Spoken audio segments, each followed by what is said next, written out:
A Chinese warship slips closer to a United States carrier than Doctrine ever intended. No shots were fired and no collision occurred. Just a few nautical miles were erased. At that distance, centuries of deterrence strategy hinge on seconds, not warnings.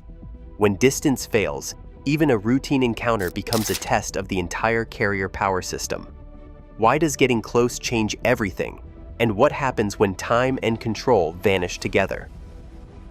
The first indication arrives not as a warning, but as a quiet blip on the radar. One contact moving with intent, closing the gap far sooner than the carrier's watch team expects. On the bridge, the captain stands at the center of a room built for routine, now silent except for the steady hum of electronics and the clipped voices of officers confirming bearings. The Chinese warship's position updates every few seconds, each new coordinate narrowing the space between two navies. No alarm sound. There is no sudden shift to battle stations. Instead, every eye tracks the digital trace as it crosses from distant curiosity to immediate concern. At a range measured in thousands of yards, not miles, the calculation changes. The captain weighs options in real time: alter course, hold formation, prepare to signal, all while knowing that the carrier's defenses are built to handle threats at a distance, not at arm's length. In these moments, proximity itself becomes the problem.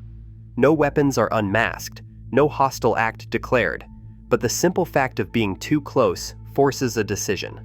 The bridge waits, watching, as a single ship erases the buffer that Doctrine depends on. Distance in naval operations is not just a matter of comfort, it is the foundation of control. Carrier strike groups are designed around the idea that threats must be detected and managed far from the carrier itself. Detection ranges stretch hundreds of kilometers, with radars such as the SPY-6 radar picking up contacts long before they can be seen by eye. But detection is only the first threshold. Engagement ranges, where defensive systems can actually respond, are much closer. Between these rings lies the maneuver space that escorts and aircraft rely on to intercept, identify, and, if needed, deter an approaching vessel.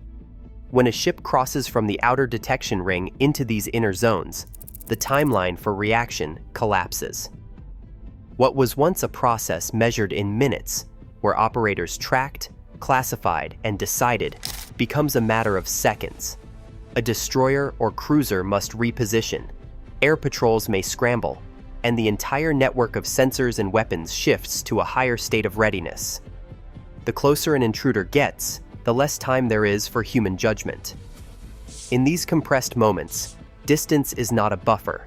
It is the last safety margin before decisions are made by procedure rather than by choice. A carrier strike group is not a single ship, but a network, an architecture built for resilience. At the center, the carrier moves with purpose, but its safety depends on the coordinated actions of many platforms. Destroyers and cruisers form the first shield, each one ready to shift position at a moment's notice. Under the surface, attack submarines track both friend and potential foe, invisible to the eye, but essential to the group's defense. Overhead, E-2D Hawkeyes sweep the sky, linking air and sea through radar and data links. Every sensor, from SPY-6 arrays on the escorts to the electronic warfare suites scattered across the formation, feeds information into a shared network. Cooperative engagement capability stitches these inputs together, allowing ships, aircraft, and submarines to see what the others see, almost instantly. For the commander of a destroyer, this means acting not as an isolated unit, but as one node in a moving, thinking shield. When a vessel approaches the inner zone, the network responds, escorts reposition, air patrols tighten their circuits, and every platform sharpens its focus. The group's advantage is not just firepower, but the ability to act as a single, seamless system. For an intruder, every step closer means facing not just one ship, but the full attention of the entire network. Closing the distance to a carrier strike group does not grant an intruding ship greater leverage. Instead, the tactical landscape tilts sharply against it. The moment a vessel enters the inner defensive zones, it surrenders freedom of movement. Every course change, every adjustment in speed, is tracked by a web of sensors, radar, sonar, and electronic surveillance from multiple ships, aircraft, and submarines. The carrier group's network brings all eyes to bear, fusing data so that no maneuver goes unnoticed. The Intruder finds itself boxed in by escorts, its options narrowing with each passing minute. At close range, the initiative no longer belongs to the approaching ship. The carrier's commander can dictate terms, force a halt, demand identification, or even compel a change in course. Meanwhile, the Intruder is exposed to persistent electronic monitoring, optical tracking, and acoustic signatures cataloged for future analysis. Any attempt at surprise is lost. Every move becomes a lesson for the defenders. In the confined space near a carrier, proximity strips away the attacker's ability to shape events, handing control to the very force it sought to challenge. Intentions behind a close approach at sea are rarely simple. Sometimes the goal is to send a message, to demonstrate resolve, to test the other side's composure, or to remind both domestic and foreign audiences of presence and capability. Other times the move is about gathering information, watching how the carrier group reacts under pressure, or using the encounter as live training for crews. These are the classic motives: signaling strength, probing defenses, shaping perceptions at home, and practicing for real-world conditions. Yet every one of these actions depends on a shared understanding of what each maneuver means. In the compressed world of carrier operations, that understanding is fragile. What one Navy sees as a bold but controlled gesture, the other might read as provocation or even a prelude to escalation.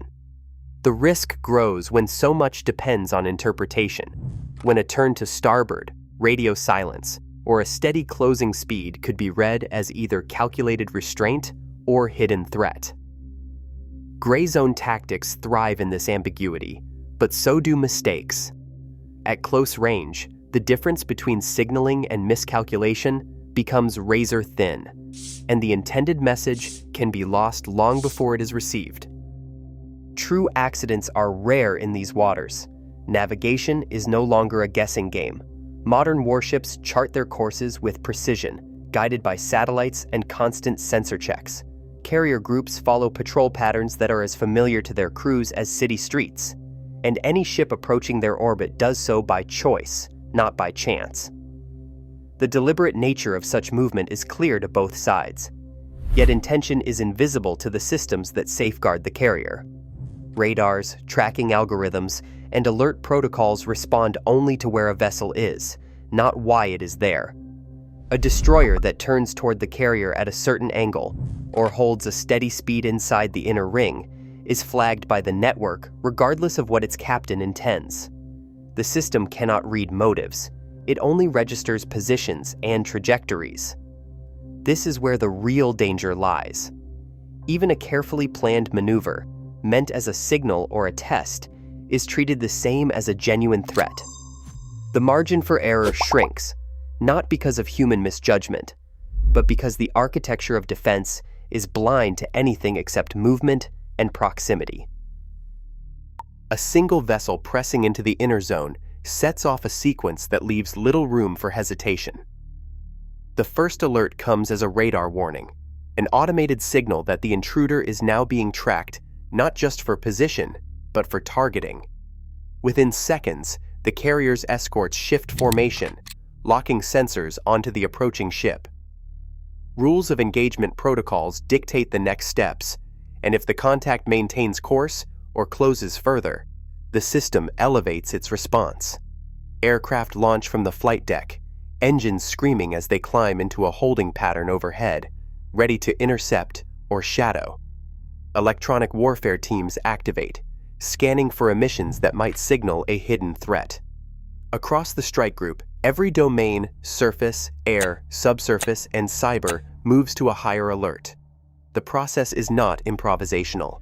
It is a procedural cascade designed to ensure that no single move goes unanswered, and that control remains with the defenders, not the intruder. Decision time, once measured in hours or even minutes, now shrinks to the span of a few heartbeats. Doctrine calls for deliberate judgment, but proximity strips away that luxury. As the intruder holds position inside the inner zone, every layer of the carrier strike group's defense moves to automatic. The captain's authority is not lost, but it is pressed hard by checklists, protocols, and the relentless pace of incoming data. Orders must be given before intentions are clear, and the risk of misreading a maneuver grows with every passing second. The space for back-channel messages or diplomatic intervention vanishes. One ambiguous course change or radio silence can trigger responses that cannot be undone. In these compressed moments, the fate of ships and the calculations of governments hang on choices made with no margin for error. The system demands action, and the clock leaves no room for second thoughts.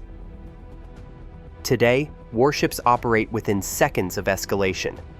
As military technology shrinks every buffer, the final defense is no longer steel or firepower. It is the space and time commanders can still control. In an era of instant reaction, distance remains the last line between routine and disaster.